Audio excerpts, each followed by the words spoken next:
Chris, how you doing, brother? What up? What up? What up? What up? Let me see if I can plug this mic in. I'm Oh, you trying to got get some set new up like you, technology. man. You got all that big boy technology over there. What up? What up? Hold on, let me mute something here.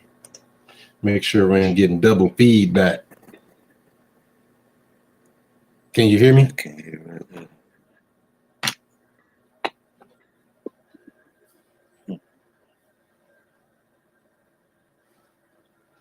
About to do it solo. I was trying to use my mic. So that mic you got right there is hooked up. Yep. Man, you got a whole setup over there, man. You gotta have your tech game strong.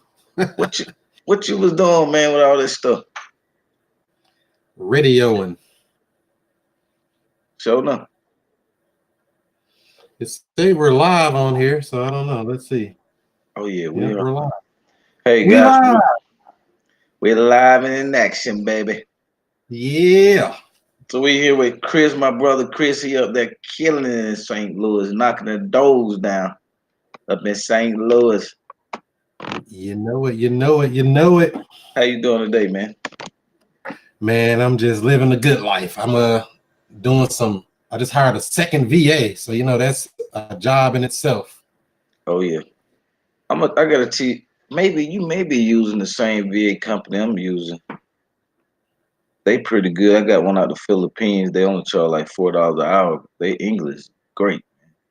That's what I need. Good English and trainable. That's all I ask for. Yeah, I turn you on to them. They pretty good so far, man. Pretty good. Yeah, $4 an hour. They do all the admin work. Shit, they do the phone call and everything. that's what you want. Everything. Well, so that company you using, do they train them or do you do the training for them? Well, they already train them. They have weekly training every week for them.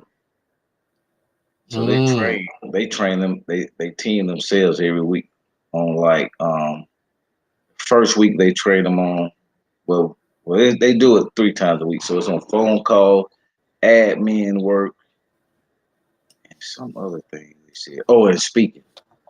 So they got good English and stuff. That's yeah, very important, man. I don't like when somebody call me. As real estate entrepreneurs, we get calls when we got properties for sale, and people like, hey, we got properties for sale. They got their VAs calling, and they sound like a robot. And what can I speak to addict? set your toxic meat. I would buy it right now. What? Who the hell is this? Is this a robot? AI done took over artificial intelligence. I know, but But it yeah, sound like so a basically what computer. I do is I actually do mine in-house. So I just hire them and train them myself because, I do a lot of stuff that's not necessarily the status quo. I take a little bit from here, a little bit from there, ball it all up together, and Hadouken, put it on out there like that. Yeah, So I don't do it just like, because standard training is good, but I like the stuff to be better. I like good quality scripts, good ways to deliver and, close these deals and things like that. But right now, I just have VAs on the front end. They're taking, cold call outbound and, taking calls inbound and collecting the basic information and running comps, basic stuff like that. But I'd rather train them myself because I know they did, what I want them to do. yeah, yeah. You got to tweak Yeah. them a little bit to get to your liking. Yeah. And the only other thing I would like to do that would be better is I think I need to just make some videos to train them versus me taking the time out to say, let's go through this. Let me show you how to do that. Other than Yeah, that, I like to put this stuff on a system. See, that's the difference with me with most of people that I see. I came in, to make it a business versus just a hustle. Because a lot of people jump right. in like, I want to make some extra money and hustle. Like, man, I've been hustling all my life. I'm tired of hustling, man. I'm trying to get rich. And Oh yeah, 2020, that's my year, man. I want to get there by 2020. right. Yeah, that's a problem I see with most people. They want to come in and get they mindset get a deal or two, and then you back to the drawing board. You haven't put together no plan. Got your check and spent all the check, haven't put in any systems or nothing like that. Now you got to keep starting over every time, every time, Yeah. every time. Next thing you We're know, you chasing wore the out. tail. Yeah, next thing you know, you don't talking about real estate don't work. No, you not working. You're not Hmm. working the system. You just sit Exactly. back. The system will keep us all straight, because we're gonna veer off and do stuff all the time. But if you have a good, strong system, keep your mind focused and the blinders on. Say, this is the goal. I'm going for it. I'm not gonna let something shake me up and throw me off my square. Right. Yep. So that's so basically, I just started this too. A lot of people think I've been doing it for a while. I just started in August. So I got my first deal August 31st. I closed a little $1,800 wholesale deal. I was happy. I was just glad to get a deal done, just to say you got one done, and it works. It's social proof.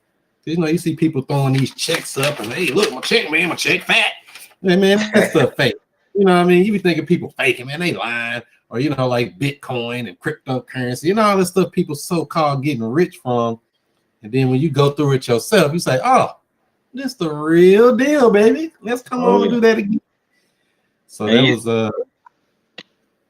and you okay. don't you never know until you like it's all a fantasy. You think it don't work till you get that first check. Once that first check hit, like I tell everybody, your confidence level go up. You see it work, and it's on. I mean, in most cases. Mm-hmm. They let you know it's the realness out here. Say it's real, man. I'm in it. And So so you got some people. you start in Okay. August.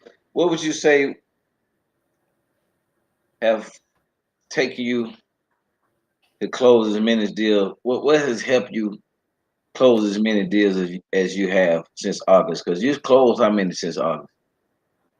I just closed my 8th deal last what was it, right before Christmas on the 20th of December, and I got another deal closing here in the next 2 weeks. But Congratulations. oh, thank you. And the phone starts ringing. What I basically the biggest thing I think that helped me was just consistency, staying with it, because there's a lot of deals that I had were deals locked under contract but didn't make it to the finish line due to title issues, due to whatever issue. Something always comes up. So I never try to put all my eggs in one basket. Keep the marketing out, keep leads coming in, because you don't know which deal going to make it. You don't know, somebody could flake out, change their mind. Oh, I need to move back into my house. Issues come up. And so I just know to keep on pushing regardless of the obstacles. Because if you give up and start thinking, oh, I got this check coming next week, I'm good, and then when it falls, you're a bad puppy. You in trouble, baby. You thinking that, oh man, I got this check coming, because I still got deals in escrow that still ain't gonna make it. I got like 40K in escrow sitting, and I know they ain't gonna go through for whatever reason. But if they go, I'll be glad. But if they don't, I got more coming, man. I had a deal last year. I got in September. Yeah, I got it in September, and I got the deal for $100,000. I sent it out. Come, they looked at it, they wanted it, and one buyer like, I'm gonna lock it up right now. He ain't waiting to doing no running numbers. Nothing. He said he want to get it because competition. I had two buyers that looking at the same time, so Yeah, he went on and got it. He put it under contract for 125. So that's a $25,000 assignment fee, ready to go. And this dang old thing got title issues. Oh man, still in escrow right now, and it may not make it. I don't know, but that deal's supposed to went through, and I'm still counting that money that ain't never hit yet. So I right. guess I can't count it because like I say, things just don't always go through like you want them to. And so that's exactly the situation with that deal. And that's why I say the consistency always pays off. Yeah, that's what I tell. That's what I tell them jokers, man. You can't count on one deal, man. But anything can happen. You sit up there waiting on that one doggone deal. You just stop marketing, got comfortable. Boy, you get Mm-hmm. that call for that to turn off some of that title not clear. Your ass in trouble. Yeah, title issues, man. Title, because the situation with that one is it was a woman and a man. They were together for a long time, like living together, basically married but not married on paper, and they got the house together in both of their names. He died, she's still here, and so when he died, and they still got things from his death or payoff and all of that. And it's just been a headache getting all that stuff cleared up. And then on his death certificate, they marked her down as the wife, even though they were never married. So that's another issue. So it's issue after issue after issue. And this thing just sitting, and I had it sold within 48 hours. So I'm like, dang, man, I did good. I did everything I can do. And it's still an issue on their side. And that's messed up. Yeah, that's one thing that you got to part of the game, man. Them title issues come up. They come up all the time. That's why I tell people, work on more than one deal. You can't just get comfortable with one deal because that one, you banking on that one deal and it don't manifest your ass in trouble, man. Especially you don't have Yeah. a job and you waiting on that check to pay some bills, man. You're gonna be in trouble. So work on more than one deal, guys. But what are you doing mostly, Chris? You wholesaling or wholesale lease option? Well, right now I'm running two businesses within one. I'm running an ugly house business and a pretty house business. So, any lead that comes in, I got to get strong as the transaction engineer here and be able to handle whatever come my way. If it's an ugly house, wholesale that puppy. If it's a pretty house, we're going to put it on that lease option deal and, get that money, get paid in 3 profit centers. That's the ones I'm really aiming for, though. Ooh, my favorite. Yeah, Get once paid you up get the taste front. of that, once you taste that, you like, oh man, wholesale, that's all right, but I'm going for that other money, man, where I can hold the house and acquire some property over time and build it up, play some real life Monopoly on them. Monopoly. With that cash flow, nothing like that monthly cash flow too every month, man. Pay some bills. Yeah, I tell people, cash. even if they don't get any subject twos, if they just taking them over lease purchase with the right to sublease and get a pretty good length of time on the contract, 2-3 years, that's pretty good too. I mean, it's free money every month. The tenant buyer responsible for all the repairs. So hey, you just collecting a check. Mm-hmm. Yeah, and I don't understand why anybody would ever do a traditional rental anymore. Do you still do any traditional rentals? Hell You say you wouldn't even see it, huh? no, I don't see it. I got one last tenant she's in, but she's in on a what's that, Section 8. Her lease will be up in another year. She's been in about 5 years. About 5 years. So she got about a year left. And she out of there. Put somebody in on a lease purchase, keep it moving. But she haven't been a headache, thank God. But that traditional rental crap, man, ain't worth the time, man. People tear your house up, man. It's just, oh my God. And then you Exactly. got to deal with the tenants and the toilets and the headaches, man. I don't even, man. I don't never see myself doing another traditional rental. Never ever, huh? It's too much of a headache, man. You could just sit back, relax, put somebody in on the lease purchase, and chill out. Yeah, I mean, why would you want to do all that work? Why would you want to do all that thinking and stressful stuff? That don't even make sense to me at all. I wouldn't do it either. It never even appealed to me though. Even when I, before any of this stuff, I said certain things I know I don't want to do, like that. Dealing with that. Now, if I have, property management or something like that, that's something different. But the only way that I understand that would work is if you're dealing with apartment units or something like that, where you got multiple units, multiple tenants, where they're paying for that, and I'm not paying for it because somebody got to pay it, and it ain't gonna be me. Right. And then you got a property manager managing and all that drum. Now that's worth it. You're doing apartments. Plus you can get good cash flow out of it. But you gotta get it good cash. Get a good 100 unit or better. You make about $1 a door. That's my plan for about a summertime. So I don't know. I may be pushing myself too hard, but you never know. That's a goal. I'm trying to get me an apartment building about a summertime. So yeah, we look for some. We 7 months. Go ahead, I'm sorry. Yeah, it's just a few months out. So are you only buying in Atlanta or in different areas? All over where we can get a good deal on owner financing. Either owner finance or the master lease option. Master lease option. What's the difference in that? Is that something? I mean, what makes it a master lease versus just a lease? Well, you have more control over the property, and you get for each. Let's say if you have 10 units that's vacant, and you come and fix them up or put them, get them straight, fix them up, get them livable, then you get all the income from them 10. Mm. So they get to keep the income from the other ones, but you come in and fix up the rest of them, and then you get the income from the ones that you fixed up. Plus, you got the option to buy the whole building after a certain amount of time. So I like those because you're able to get in, a little easier and less money down because you're gonna be putting money into the apartments, fixing them up.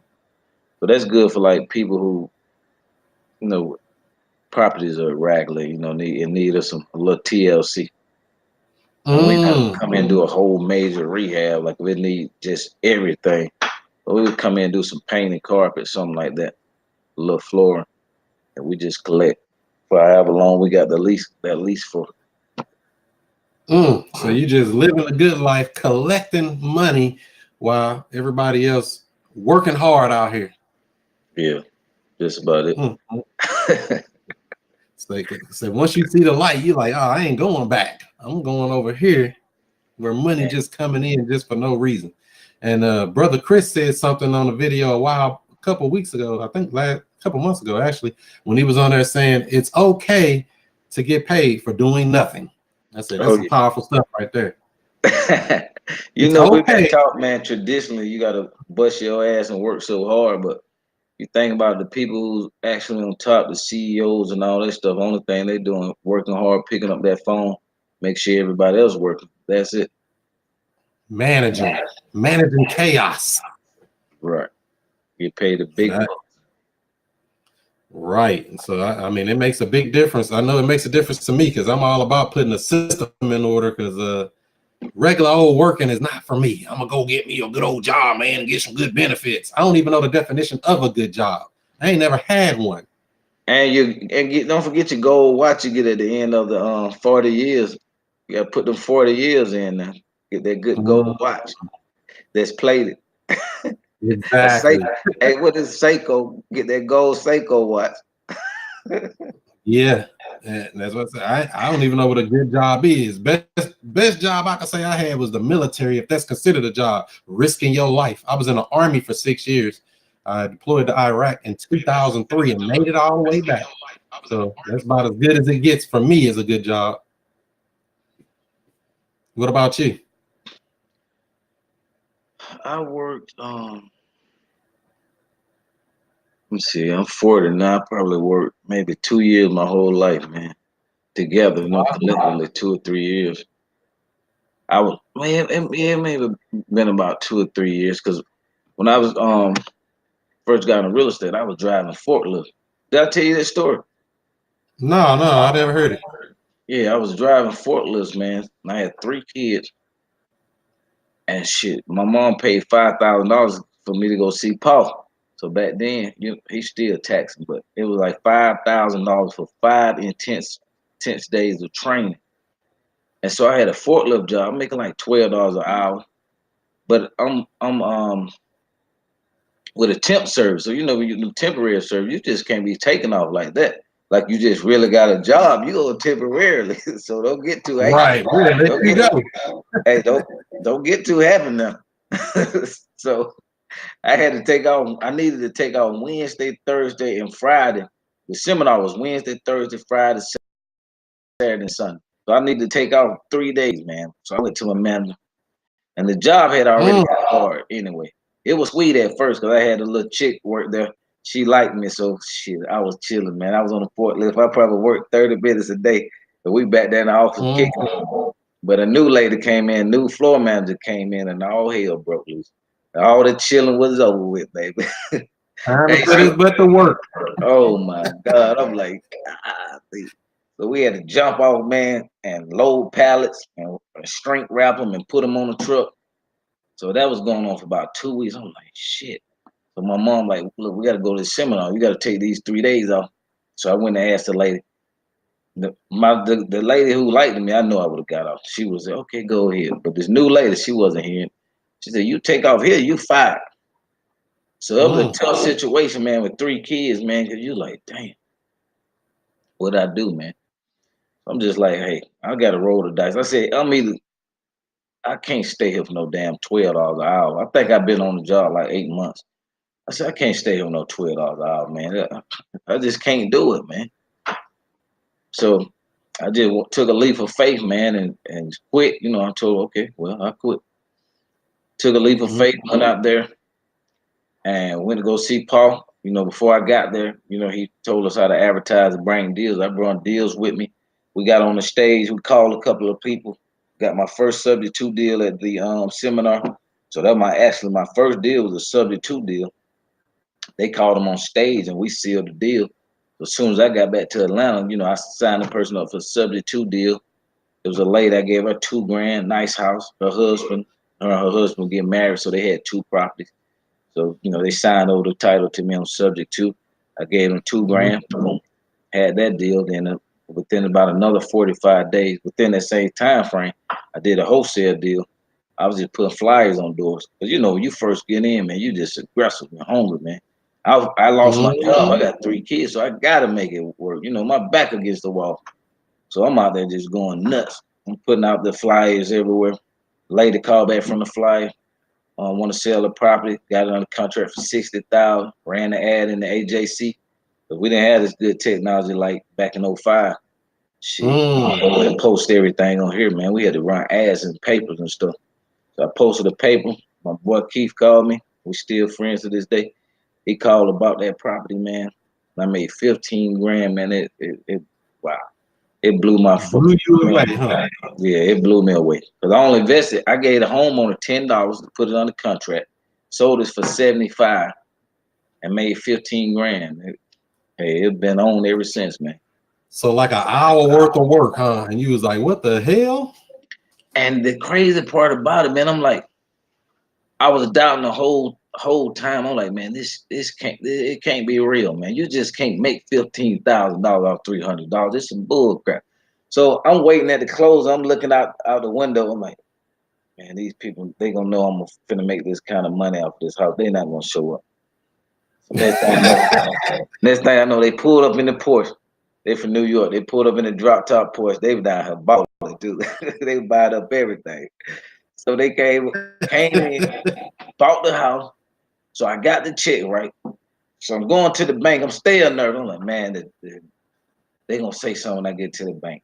I gotta bring the check back. I get to the bank. Hey, they pick up the phone. You know they gotta call and verify the check. So I said, oh, see, I told you I was telling I'm talking to myself now. This self-talk. Something don't work out. Shit, I knew it, man. I knew this shit was illegal, man. Man, they verified the check and slid them rats through that thing. I'm like, woo! It's over. Hey, you said it's real in the field. Man, it was on. It's a real deal. On ever since, man. That was one of the best decisions I made, man. To quit that job. It was tough. It wasn't easy, man, with them 3 kids, but and it's been worth it. It's been definitely worth it, man. What's your plans? What's your goal for 2019, man? Yeah, so for 2019, I want to scale the business up. I want to improve the systems that I have up and running now. I'm using a lot of ringless voicemail drops. I'm using a lot of cold calling. I just hired a second VA for cold calling and stuff like that. So I'm gonna have 2 people on the phones. That's for the ugly house side. So they, you know, cold calling and you know, touching base with these people because I want an answer. Everybody that we got on our list, we want an answer. Either you want to sell or you don't. If you don't, no problem. But we're just not going to have that, oh, we don't know. We tried to call them and gave up. We're going to get an answer from everybody on the list. No deal left behind. Right. So once that goes through, like I said, I want to try to buy an apartment building by the summertime. So I'm going to try to stack up all the money I can and try to, you know, go ahead and put that in there and get an apartment building by the summertime. And by 2020, my plan is to be a multi-millionaire. Is that too much of a goal in like this short time? No, you stay focused. It's very, very much promising. Because I like how you got all your systems in place. So you can definitely reach that goal. I mean, I have to do, you know, the follow-up call, the closing call, but I can do that stuff. That's easier for me than dealing with cold calling and selling, hanging up. What the hell you calling me for? All that. I don't have to deal with none of that. Let somebody else take that heat. I know, Especially man. that's the suggestion I give because I do help a couple other people in the business, and I tell them if you got the money, man, spend the money. Go ahead and spend the money, invest in your business, invest in yourself. Don't just put all that heat on you, just trying to be cheap. Oh, I need to do it the free way. You got money, man, spend the money. Now, if you broke, that's something different. But I Right. always say, if you got the money, invest it. That's the best thing I would say. Yeah, because that's the It's quickest way like to you got get it. some questions in here on the YouTube chat. That's the If you're quickest. in here on the YouTube, don't forget to hit that thumbs up. Show my brother Eddie some love. Hit some thumbs up, guys. You got any questions? Put the questions in the feed so we can answer them for you. They did ask you a question here. Jordan said, "Hey Eddie, how do you feel about rooming houses?" I don't really like rumor houses. Cause you think you dealing with a rumor house, you dealing with certain individuals with a certain mindset that if you want to deal with the stress, then you're welcome to deal with it. But you're dealing with an individual that not all of them, but their mindsets are poor mentality. So you gonna be fighting every week trying to get your rent and all that crap, man. I've been doing this too long. I like to lay back and do my stuff easy now. So I mean, if you feel like dealing with that, more power to you. But me personally, I don't deal with them. Yeah, and I've only had a roommate maybe once in life when I was in the military before I got ranked to sergeant. I said, "Hurry up and get some rank so I can get my own room." This old roommate stuff is no fun because that mug was dirty. Then dirty dishes, dirty kitchen. I'm like, damn man, clean up. You go take a bath, water all over the place, man. Stop being just the only problem with that. And I can see that being a problem when you're dealing with the rooming house. So I wouldn't want to do that. And that's what makes sense to me. Brother Chris on here, Chris Haskins, My just boy joined the Chris. dot. Chris, what's up, brother? Let's see. But Let's see yeah, how that what's rooming house stuff, it sounds good, but it's like that sounds like what I just got through saying. It's like you're trying to be cheap. How can I get in on the cheap? Well, sometimes you just spend the money, man. You get the money back, invest it, and get it back. Go ahead and spend it. That's what I say. If you got it. yeah. If you don't got it, then you just got to hit that. You just don't stop till you get the deal done. But when you get that check, then you make sure you invest back in your business. Because if not, you're gonna keep doing the same process, repeating, spend up the whole check. Then you got to keep hitting the ground, working extra hard, trying to get a deal. Next thing you know, you don't quit real estate, went into something else because you didn't invest back into your business. So you got to invest back into yourself, man. Get that phone ring. It's always better when people calling you versus you got to call out to sellers that never been reached out. Then you gonna have to fight a little extra hard versus you know what I'm saying, you're doing a voice drop, a text drop, or sending some letters or email, they calling you back. But they show them a little more motivation versus you calling 100 people that you never contact. You're gonna get frustrated, man. You need always the deals, the best deals are the ones that call you back from the market. If not, Yes, I got people calling me back from last year, like from October and November marketing. Like, dang, I thought you was dead deal. This mother say they want to sell. Let's sign them up. break them back up. They'll wake them back up. That's right. They So got you see that we learned it from only Robert makes sense. Robert K. No. I learned first train I went to was Ron LeGrand. That's my powder. They call that my powder. That's the first one I went to. And You about the 3 weeks away. oh yeah, I can't 3 weeks wait. away from the next event. You're gonna be there, right? Heck yeah. Chris coming In down too. Atlanta. It's gonna be like the basic training. I don't know. I haven't been, man, to that event in a long time. That's the actual event. Well, he changed it up because this the same event that I got fired. Well, yeah, I got fired. A good fire. That was a good time to get fired. I got fired going to the same event, but it was called the Millionaire Maker, and he had more stuff. Mm. He taught you short sale, owner finance, subject to wholesale, renovation. And it was like 6 or 7 different things, man. I came out of my mind like, it So was they so just much information, man. It was crazy. But when you see this stuff really work, man, it's nothing like it, man. You just think you've right. been working. I was thinking, man, I was working, busting my ass, racing to work, scared to get fired for $12 an hour, running red lights and everything. Risking your whole life to go make $12 an hour. Woo! Don't do Man, that. So let me ask you this, Eddie. Do you think it's smarter for people to just stick to one thing, say wholesaling, or just do, subject twos or lease options? Or do you think people should try to learn a little bit about all of it and try to have multiple tools in a toolbox? yeah. I always say multiple tools in the toolbox because when people call and say if you don't have some wholesale eyes, then you'll miss the lease purchase or the lease option or Sam's lease option deal. And guys like me and you just come around and scoop them on up, boom. And you up here looking for that one Mhm. wholesale deal that fits Mayo. Please, God, let me get one that fits Mayo. And they may not Mm. go. And you done Right. If you can't pass get the by. price low enough, it ain't gonna work.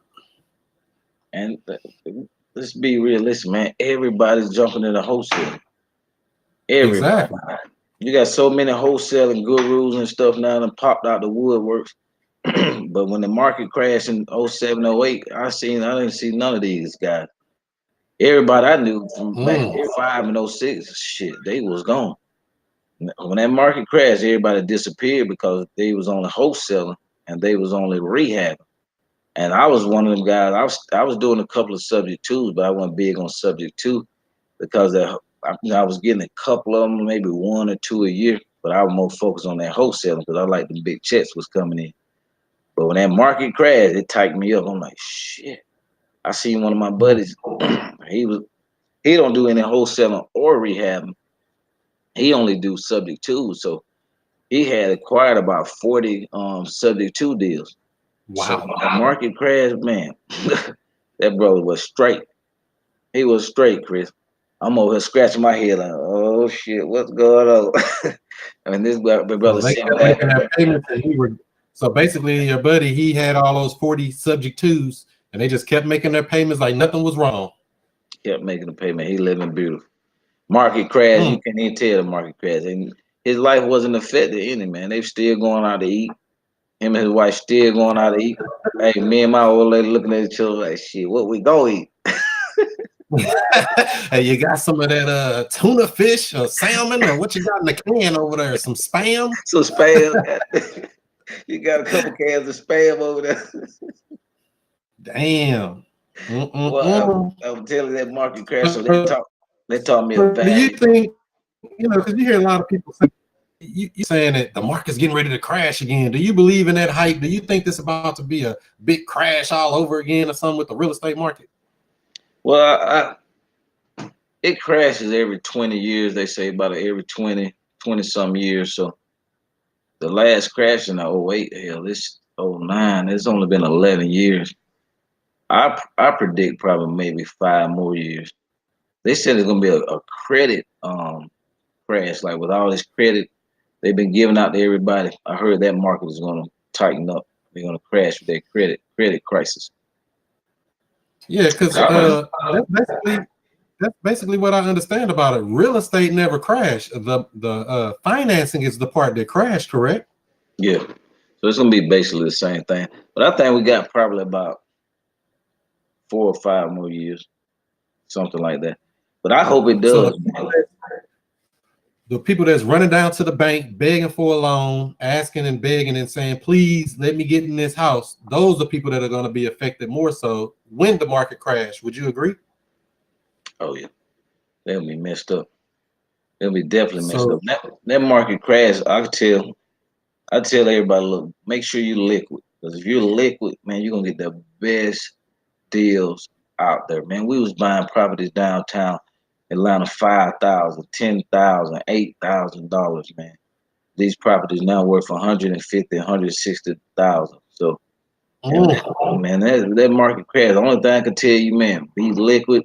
Have somebody liquid. Ask cousins, aunties, and buy everything you can because everything's on sale, man. We getting stuff, man. It was unbelievable. I couldn't even believe it, man. $5,000-$10,000 for these properties worth 150, 160 before the market crash. Maybe need 10, 15,000 in repairs. Man, my only regret, I didn't keep enough of them. If I knew what I knew now, I would have kept at least about 60 or 70% of them properties. Then just liquidate them when the market came back up. That'd have been a quantum leap, man. Heck yeah. You got That'll about put you on 30,000. quick. You got about 30,000 in the property. Market come back up in 5 to 7 years. Shit, that's 100,000 in profit. So you need to make it. Hey, I don't think I can tell people make sure you liquid. Then the short sales gonna come back around. But that's how we Just pure survive. money. That's how we survive with the short sale market. Yeah, I wasn't investing in real estate, but I remember them saying on the news, "Don't buy a house," all this stuff. And I was like, "Don't buy a house," because I guess when the market crashed, it was just I guess you're supposed to do the opposite of what the news say. That's from what I can understand. Yeah, you got to, man, because they put that hype out to scare the masses out. When the big boys with them deep wallets, boy, they going ham. they going, man, it's ridiculous, man. And most of my investors I used to wholesale properties to, when that market crashed, they couldn't buy nothing because the hedge funds came down in this city. They bought, man, come on, and them jokers bought Everything. at least 200 or 300 properties each county, maybe more than that, man. Let me turn the stove on. Just bought a deep discount. Damn. Yeah, they was buying properties like crazy, man.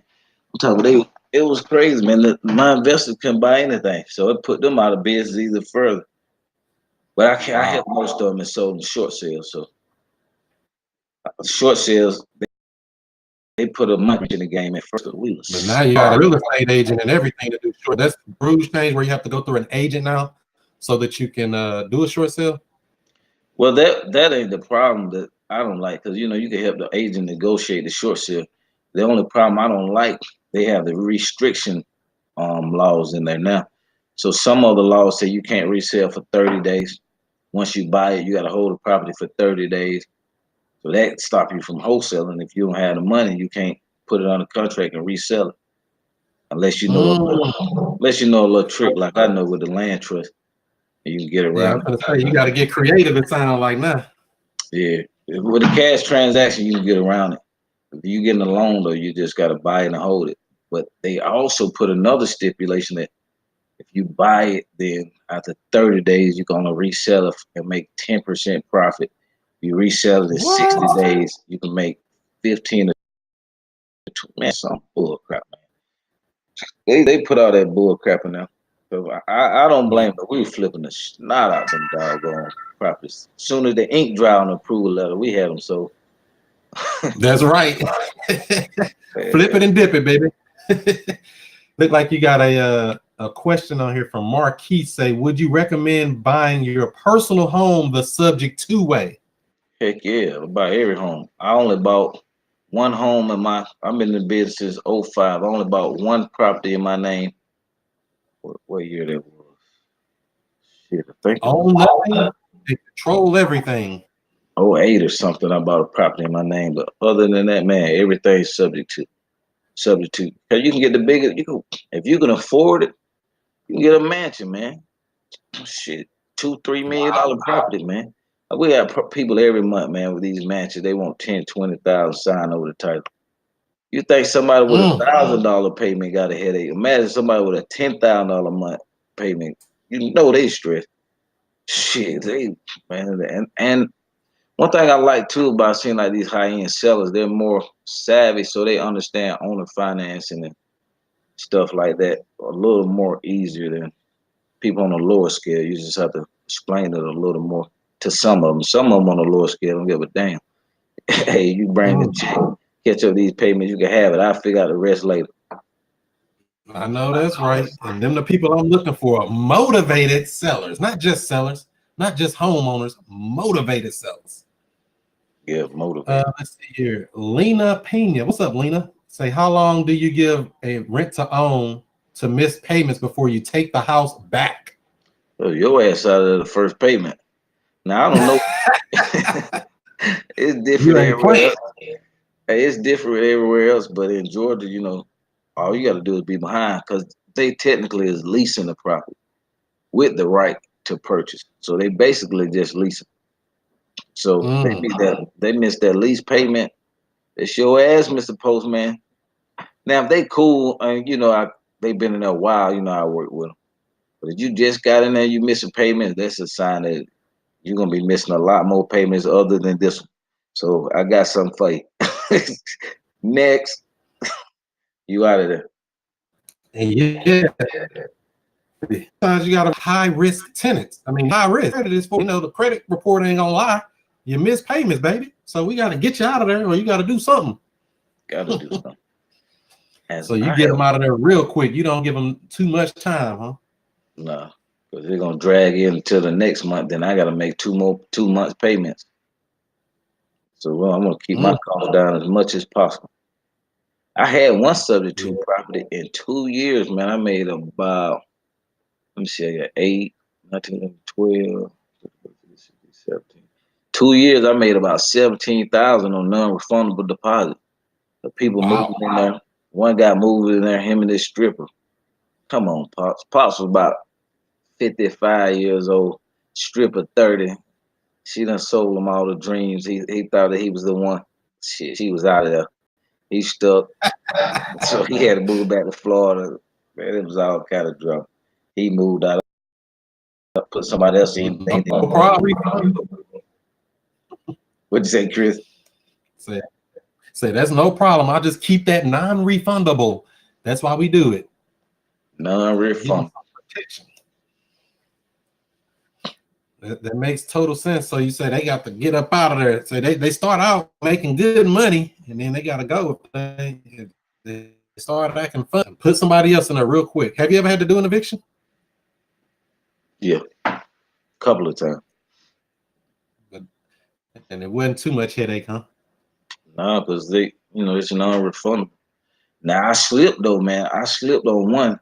I had just moved office, and I had evicted a doggone tenant, and I messed up with them. I don't know why the hell out of all of them. I usually have a hard copy, and then I scan them. That's very important too, guys. Make sure you scan your lease to your laptop and have a hard copy. Boy, that shit cost me about $4,000 because I lost my doggone agreement where it shows that it's non-refundable. And shit, I went to court and I didn't have my damn agreement. And she didn't bring hers. She brought a lease. No, what part she brought? No, she didn't bring it. No, she didn't bring the lease. But I had it written out. But she didn't bring the lease, and I lost my lease. So I had to refund her that $4,000, man, and it was non-refundable. But I messed around. That was a costly doggone seminar. So $4,000. how did they know that she had a refundable deposit of any type? Unless she had the paperwork saying that she gave you that or something, or Yeah, she had the freaking receipt showing that she gave it to me. Man, I tell you, it was a costly mistake. So make sure y'all have a hard copy and scan your copy to your laptop. Cause you never know when you're gonna need it, man. Never know. That's why I like the digital world. I do my stuff through DocuSign. So my documents are stored in the cloud. I can print them out, do whatever I want. I got them. They locked in on a computer. Technology will save us in the end, I guess. Huh? I hope so. I sure hope so, man. Let me see this, buddy. Yeah, I know that's right. Let's see here. Let's see here. Where do find potential leads for this strategy?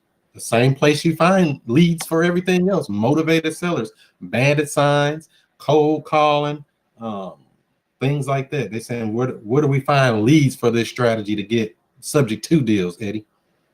Yeah. You just gotta be marketing, man. You gotta market bandit signs. Anybody, that's one of the questions you would ask them. They into they're willing to sell their property subject to. So you would use the word subject to with the seller? Yeah, we always say when you sell your property subject to the existing mortgages, which means the mortgages stay in your name, the title will transfer to our company name. Oh man, that sounds like that'll scare me. Woo. Hey, they sign, man, because most of them don't really understand anyway. Some of them Mhm. do. You know, you have to break it down to them a couple of times because people think you Right. got to really sell the property. They think you got to go the traditional route. You know, you got to go through, pay the whole loan off, and all that crap. Yeah, and some people don't understand that the mortgage is separate from the house. Two different things. Just like the mortgage company sell the loan to different companies, you can sell a house separate. So they try to keep it together as one, but it's two different things. Let's see here. Either when doing a lease option, how do you get the tenant buyer to trust you when they give you the initial option fee check? Well, we always do, we have an application receipt agreement. So once my guy meet with them at the house, they say they like it or they come into the office, then they will give some kind of good faith earnest money. We tell them bring as much as you can. We won't take the whole payment. So they bring $2,000-$3,000. We keep that as good faith estimate. Then we make sure we close the rest out with an attorney. So you're gonna Right. close it out with attorney. Attorney charges like $250. We pass that cost on to the seller. So Go to the buyer. I mean, yeah, to the buyer. So we pass that $250 on to the buyer. So they're gonna trust you because they closing with attorney anyway. So you don't even have to worry Exactly. about that. That's why you want to close with attorney. Plus, it shows them that you're serious, and it makes them take the deal serious. Then you might not. Right. Yeah, that's how I had to do the one I did. When he came down to that attorney's office, he was like, "Oh, this is the real thing." That's right. Give me my check. Yeah, it's And all because they feel always comfortable. close to an attorney on these sub two deals and lease option deals, correct? Right. Always get you an attorney because even if you did mess up, it'll be caught. It wouldn't necessarily fall on you. It'll be like, look, went through an attorney. If something ain't right, you know, let them take the brunt of that. Yeah, They in the middle of Andre said, what platform do we use for buyers and sellers? Which ones are you using, Chris? As far as yeah, so I have several websites. One of my main websites is through Investor Carrot, with $50 a month, and it's to attract sellers to want to sell their house. I do not use REI Pro. I hear everybody using it, and I hear a lot of things about it. I hear good things, but it's like some of this stuff is like free anyway. If you just go on the internet, I use a lot of stuff that's right off the internet. Like people don't like Zillow. They talk bad about Zillow. I'm like, oh, that Zillow is so bad. But you can go right on Zillow, scroll down to the and see when this house was sold last, tried to rent it. Just history of it. It's not like Zillow's the all-out world, the best thing, but people talk so bad about Zillow, and I'm like, I wouldn't use it for comps, but I do use it to get a lot of good information. So I don't understand why they bash it so much. But like I said, most of the stuff I use is most free stuff like that. Zillow, Trulia, Redfin, iComps.com. You can get comps on things like that, Realtor.com.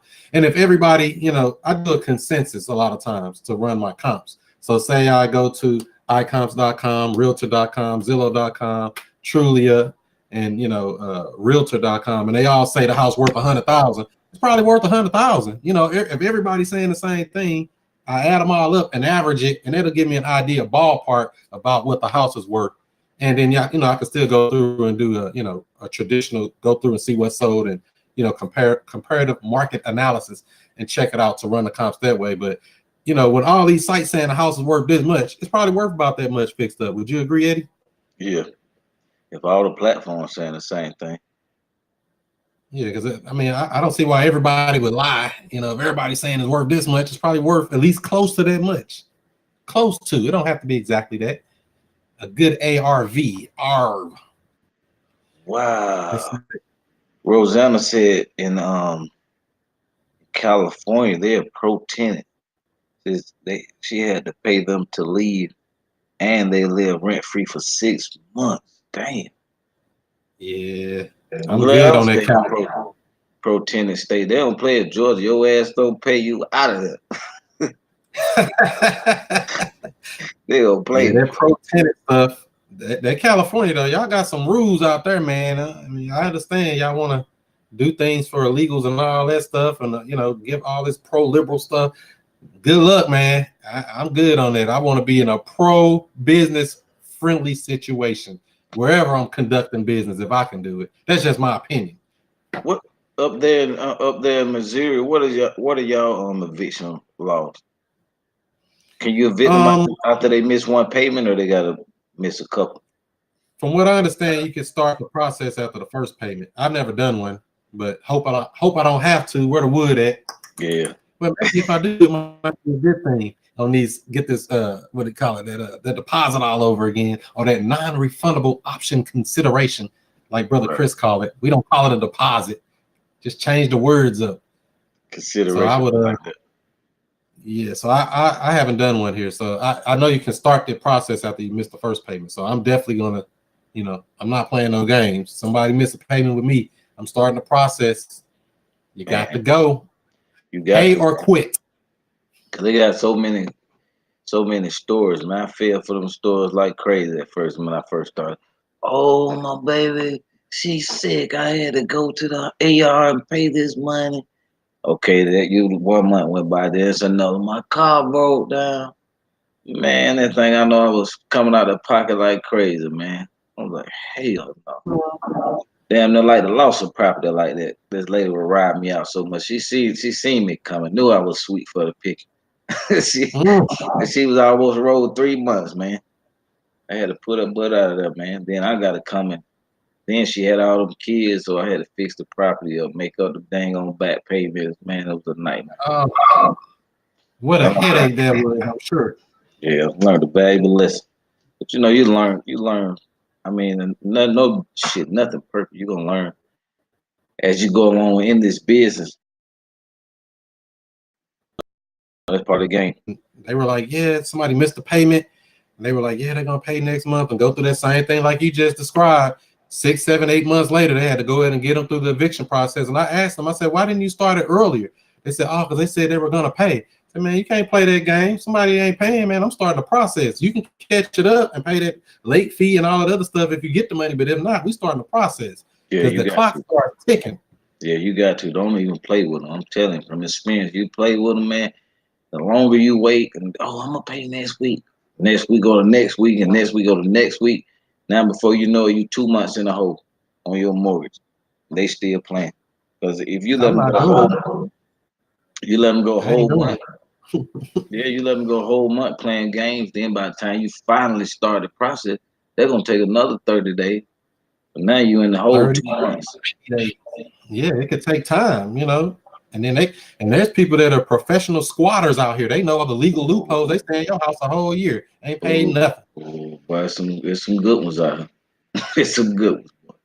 They study the law better than you. They're like, damn, I can live in here for how long? Go get an extension, 30 more days, get in another extension, get a continuance. Oh no, They just rolled you live out. off. Yeah. It ain't gonna happen with me. We going to war. You miss a payment with me, I'm setting you up. You got I'm to. not playing because I ain't paying that bill. Mm-mm. Somebody gotta pay it, not me. I don't Long pay as for you, other people to live. and as long as you let them sit in there, the longer boy they gonna ride it out. Sonya said a professional squatter. Yeah, there's professional squatters out here. They know how to play this. They've been evicted before. They know what to do. Hell yeah, you better believe it. They You know the better judge believe it. already. What up, judge? That's all you got for me? I got a big appetite. That's all. Come on with it. I got something for you. I'm gonna file this motion on your ass right now. Boom. Back in more Exactly. days. Yeah, trying to Yes. play games. Professional squatters. They know the game. They said, shit, you can't get me out here for 30, 60, 90 days. That's a long time. You know how much money they could build up? Ain't paid nothing. Not on my watch. Yeah, Jordan. As soon as you do the lease option deal with your end buyer, you want to close the whole transaction with the attorney. So the signing of the lease, all that stuff is closed right there. The attorney gonna explain it to them. You pay them $250. It's probably gonna take you about 30 minutes. You get your check, you out of there. And then Mm. back in. That's So right. That's where the money's made on the back end. Have you ever had any of your subject to deals or lease option deals cash you out? Like actually go ahead and get the loan and cash it out? no, about they say about 10-15% of people actually buy. Right. And I don't. Who cares? I mean, they paying the mortgage down every month. I would love them to cash me out, but most of them don't. They just stay in the house, keep getting extensions. We give them the opportunity to get the credit repaired and all that stuff, but they don't. Most of them, for some reason, they just end up moving out. And yeah, that's kind of the mistake I did on mine looking back on it. Because the one I just did, I gave them 3 years. I should have gave them 2 years or something shorter because I can't go up on their rent amount until after that time. So they locked in at that monthly rate for that term. And taxes might go up, whatever might go up. And I'm like, dang, why did I do that? I did 2 years or a year. 2 years is generally what I'm gonna do from now on. I'm not doing anything longer than that without having an option for me to go up on the rent. Yeah, put that in there because I made a big boo boo on one of mine. I did when the market was down. The market was down, so I was desperate. I locked the lady in. Sweet ass rate, man. My doggone taxes done went up. Now my $300 cash flow went down to about 150. I'm like, shit. I learned from that one though. But that market was Real down. quick. I was desperate.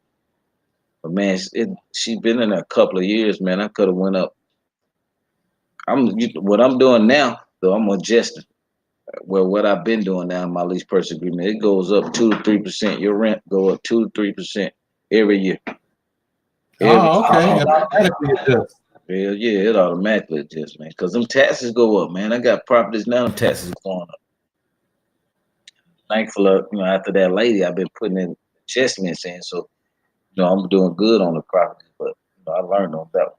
She's been riding Yeah. out, A man. lot of this stuff you can't learn until you put some skin in the game, huh? Yeah, gotta put a little skin in the game.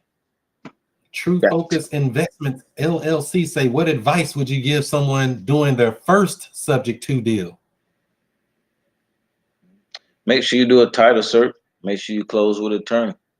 Make sure the payment is low enough where you can cash flow every month. Especially your first deal, you don't want to get a deal where the payment's too high every month and you got to try to pay that additional 200 or 300 every month because it may be a month where you can't pay it. Then you start getting behind on the properties and then you're in trouble. Make sure you cash flow off of it every month. So, it's the real world shit. Shit happens. But you may not be able to pay that 300. You got an accident where you need to use that 300 somewhere else. Make sure you cash flow every month, especially on your first one. Now, if you got a couple of these going, you can stand and make, pay out, be upside down $200 or $300 negative because you got enough equity in it. Then it's a different scenario, different case, different scenario. But still, you got to see how much time, how long the people going to be in the property, and how much that negative cash flow going to affect your profit after 2 years. You got to add that negative cash flow up over a year and over 2 years and see how it eat into your profit. So you got to watch out for that too. Most definitely. Yeah, and I agree. That's right. Especially when they say the payment, make sure that payment is covering all of it. The PITI, that principal, interest, taxes, and insurance. It got to cover all of that. Because it looked like, oh, this is a low payment. You find out this is interest only or some old stupid stuff. That would be bad news. Make sure you look at the documents. That's a boy. Make sure you look at them loan docs. Because some of them will get you. Next round, you got to adjust mortgage. You thought it was all good. You pay $800 a month. That sucker shot up to $1,400. You be like, what the? Are they still doing adjustable rate mortgages, or is this stuff done? Some people still got the mortgages. I don't know if they still doing it now, but some people out here still with them. Most of them short sales we were doing when the market crashed, when people had adjustable mortgage. And them joker payments going from 800 skyrocket up to 1,400. Man, them people like, what the hell? Because they lied to a lot of people talking about you gonna be able to refinance. Well, they didn't lie, but the market crashed. They lied. They lied. But we were suing a couple of banks too. We were suing banks for mortgage fraud, all kind of shit. And I've been doing so much stuff. And we suing banks for mortgage fraud. We got one lady property down from 300,000 to 30,000. Payments like $400 or $500 a month. I need to interview her on her too. Man, she had a Mm. sweet deal, man. I had some people that know how to really like analyze the loan and put together a good package to the bank. We was tearing some bank ass up a little bit, but Wow. the best deal we got, she got hers for she owed 300,000. They got down to 30,000 a month, and I think her payments were like $300 or $400 a month. And then Mm. later, should I take this deal? I was like, oh, shit, let me buy it from you. Don't worry about it. I got 10,000 for you right now. Shit. I Right. would have gave her Very 50. I would have gave her 50 because the house was worth about two. No, it was worth 300. I would have gave her 50,000 easy. Yeah, no, don't take. I told her, no, don't worry about it. I'll take it for you if you don't want it. You know, she jumped on. I wonder if she still got that house. That was the best one we got. But so man, Mm-mm. so much. That makes sense. Marquis said, "Can you negotiate property taxes?" I don't know. I've never seen anybody negotiate property taxes. Have you, Eddie? Unless you like what is it? You stay in the house, you can get like tax exemption or something like that. If you live in the house, if your personal residence, you could challenge it. It's investment property, nah, forget about They like, nah, ain't no negotiation. Pay that damn bill. it. You know they won't live. They want their money first. Pay them taxes off. Let's see here. What they say, My beloved forever. What happened if there's an eviction and a term of the lease is not up? Is the process to collect for the remaining months? No. It's over with. Pretty much You just, over once you're a victim. yeah, you just got to go up. You just got to get up out of here. Pay or quit. Leave. Execute. Let's see here. Hey, Eddie, you mentioned you had an Airbnb. Yeah, you do got some Airbnb. How many do you have now, Eddie? We got three of them. Dang, so you kicking butt. How do you determine your exit strategy when using an Airbnb versus lease option? Hmm? How do you determine your exit strategy?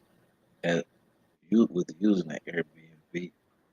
You make more money on a Airbnb than a regular rental, right? Because you can, from what I Yeah, understand, you make 2 to 3 times you can make on rental income on an Airbnb. Is that about right?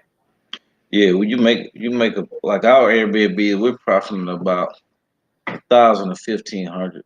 It just depends per month. Mm. Versus if you renting them out, you get 200, 300 a month. And this Super Bowl weekend, we tearing their ass up, man. We're getting $1,000 a night. Did you up the price for it? Yeah, we up the price. We're up to 1,000. And we see people in our areas 1,500, 1,800, 2,000. So we want to be right up under where we went so high. So we at 1,000. It's booked up already. So that's 3,000 for February, month of February. That's not including the whole month being booked up. So we'll do pretty good. That's just one house. So shit, we'll do pretty good on them three for Super Bowl. Thank you, Super Bowl. Shit. Mm.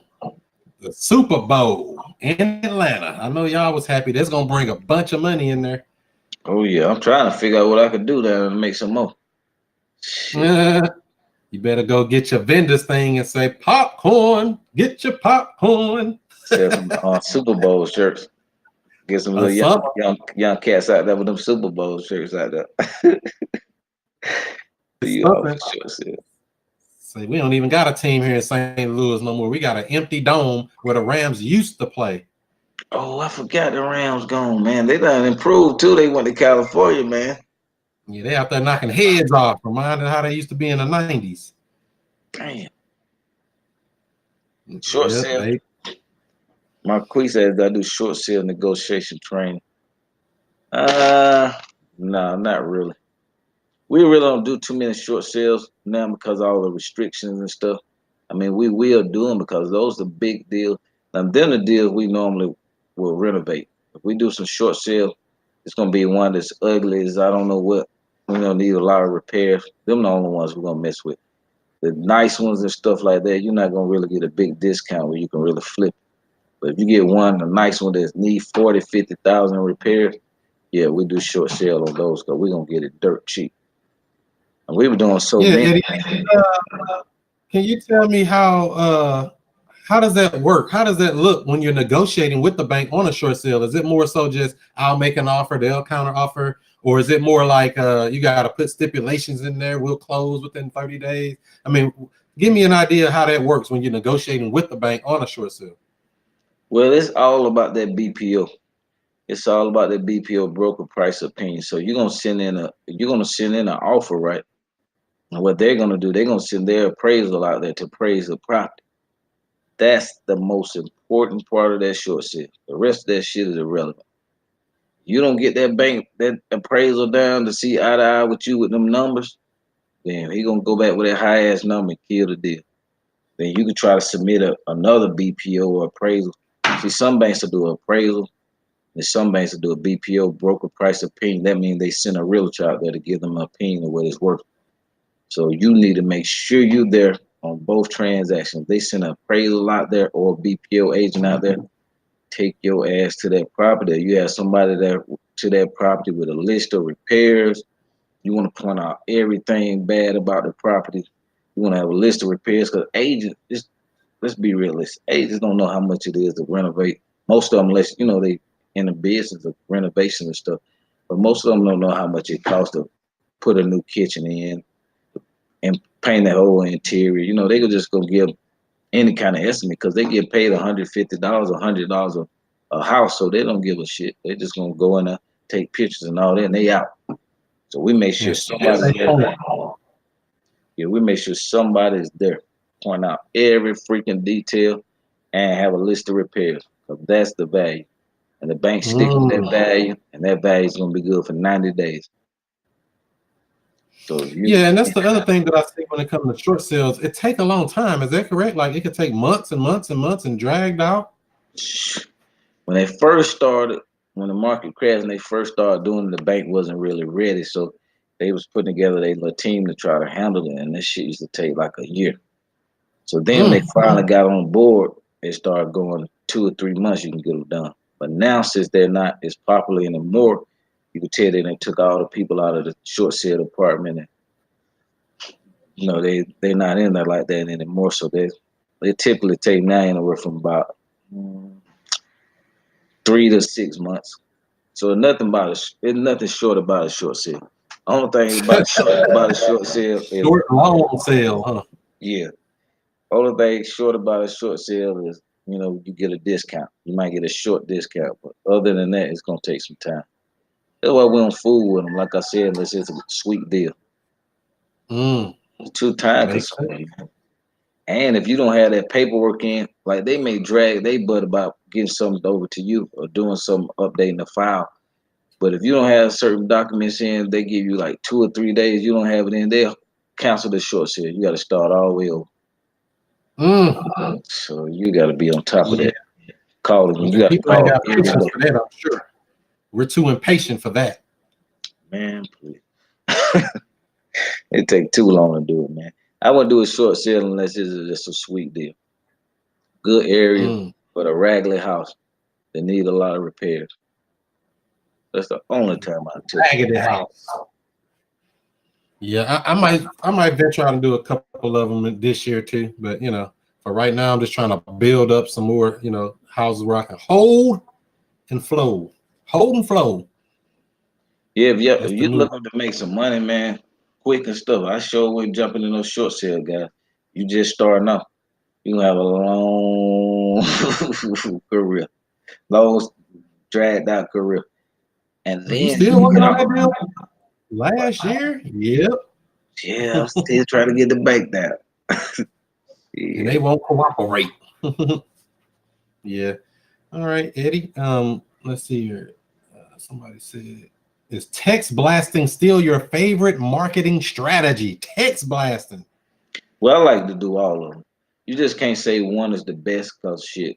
One month text message might not do as good as the voicemail. Voice drop. So you want to have multiple ways to reach out to the people. You want to touch them. Really, my whole thing is I just want an answer. Either you want to sell or you don't. If you don't, no problem. We move you off the list. But just to not have an answer and have you on my list of pre-foreclosure or whatever the situation is, just give me an answer. What can I just get an answer? Cuss me out, do what you're gonna do. I just need an Yes or answer. no. That's all. Yes or no, and on to the next one. Right. Because if you do anything other than that, it's like you don't know if your marketing working. You spend all this money on these lists and all this money on all this marketing, and then they ain't even giving no response like mail. Do you still do any mail, Eddie? No, I haven't did mail. Shit, man, it might have been a year. I've been about a year Man, or so. I did one mail campaign, and I was like, oh well, I got this list, and these people didn't respond. It was only it cost me like $300 to send the campaign out. Guess how many phone calls I got back though? How many? Goose egg. Nothing. I said, man, I would have put that 300 down the toilet. I could have spent that 300 on another list or anything. I'm like, man, I can't be doing that. That's bad news. Yeah, because everybody mailing, man. Everybody mailing. We got we're over there with one of our Airbnbs that is a real hot area, man. Every week, man, we probably get 10 or 15 postcards. So if somebody want to sell, who the hell want to look through all that to sell to somebody? You get numb to the mailings after a while. You get so many of them, you're not looking at them, you just throwing them in the trash. So they say people go through their mail over the trash can, so they just chucking them puppies right in the can. Right in the can. Yeah, but I learned my lesson, and even though and I heard another person, somebody else I know, they spent like $3,000 on some mail and didn't get no calls. I said, golly, man, I'd be sick. Man, please. I've been Don't seeing get not one call. I know they say you're supposed to get like 1% or some response rate, but no calls. Oh no. Yeah, it used to be 8 to 10% response rate we used to get, but now it went down to like 1 or 2%. I'm good on that, man. Yeah, so that's why a lot of the people that we end up cold calling say, yeah, I don't know why all these people keep sending us mail and all of this. I'm like, well, I ain't one of them. Say somebody else sent you that mail, but we got you on the phone. I'm gonna know what's really going on from the horse's mouth. I want to know what you think about the situation. You want to sell or you don't? Yep. Like, no, I don't want to sell. I don't know why I'm on the list. Well, it says here you missed a payment or two, but I ain't gonna bring that up if I don't have to. Right. But yeah, that's that. All right, Eddie, I guess we can get ready to wrap this party up here soon. Oh yeah, great talking to you, Chris. Thank you guys for chiming in, and we'll see you guys next week on another one. Make sure you follow me on all social media outlets at Chris Monroe STL. That's Snapchat, that's Twitter, that's Instagram, that's Facebook, that's all of them and more. All of them. STL. I make it easy. And on Instagram, your IG the same thing, right? That's right. I make it so easy to see me. No excuse. Really, no excuse. Sir. So that's how we do it, man. And thanks, brother Eddie. And I hope we're gonna connect on another one in the future. Yeah. And I see you down here in Atlanta this month. Yeah, I'll be down in 3 weeks. Time is short. Hot Atlanta, I'm on the way. I already got Airbnb booked. All I got to do is figure if I'm gonna drive it or fly it. Once I figure that out, we in there. All right, Chris, man. Thank you, man. Talk to you later, bro. Okay. All right, catch you later. All right, bye-bye.